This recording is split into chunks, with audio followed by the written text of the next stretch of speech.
Hi అండి, praise the lord. ఈరోజు దేవుడు పెట్టిన పరీక్షలో గెలిచినటువంటి రెండో వ్యక్తి గురించి వివరించాలని ఆశపడుతున్నానండి. మొదటగా ఆదామును అవను పరీక్షించినప్పుడు వారు గెలవలేకపోయారు. వారు ఆ పరీక్షలో ఓడిపోవడం జరిగింది. అదేవిధంగా అబ్రహాము గారిని పరీక్షించినప్పుడు ఆయన ఆ పరీక్షలో గెలిచినట్టుగా మనం చూస్తున్నాము.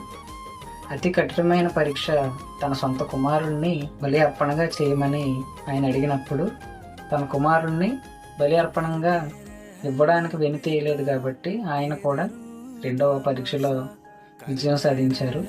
అదేవిధంగా దేవుడు పెట్టిన పరీక్షలో విజయం సాధించినటువంటి రెండవ వ్యక్తిని మీకు వివరించాలని ఆశపడుతున్నాను. ఈ పరీక్షను గెలిచినటువంటి ఆయన మామూలు వ్యక్తి కాదు. ఈ పరీక్ష మామూలు పరీక్ష కాదండి.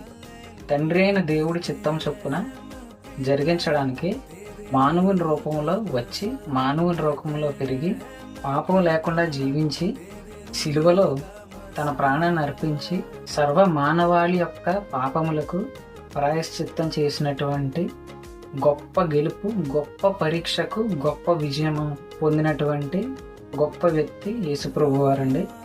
ఇప్పటి వరకు మనం చెప్పుకున్న అన్ని పరీక్షల కంటే అతి కఠినమైన, అతి కష్టమైన, అసాధ్యమైనటువంటి పరీక్షను గెలిచినటువంటి దేవుడు మన యేసుప్రభు వారండి. ఈ పరీక్ష యొక్క విజయం వల్ల సర్వలోకానికి లోకరక్షకుడయ్యారు. సర్వ మానవాళికి ప్రేమను, శాంతిని, సమాధానాన్ని చూపించినటువంటి మాదిరయ్యారు. సర్వ మానవాళి పాపములకు ప్రాయశ్చిత్తం చేశారు. ప్రపంచానికి ఒక మాదిరిగా జీవించారండి. కాబట్టి ఆయన పెట్టిన పరీక్ష ఎంత పెద్దదైనప్పటికీ, ఎంత కఠినమైనప్పటికీ మన సామర్థ్యం కొలది మనం మోయగలిగినంత మనల్ని పరీక్షిస్తారండి.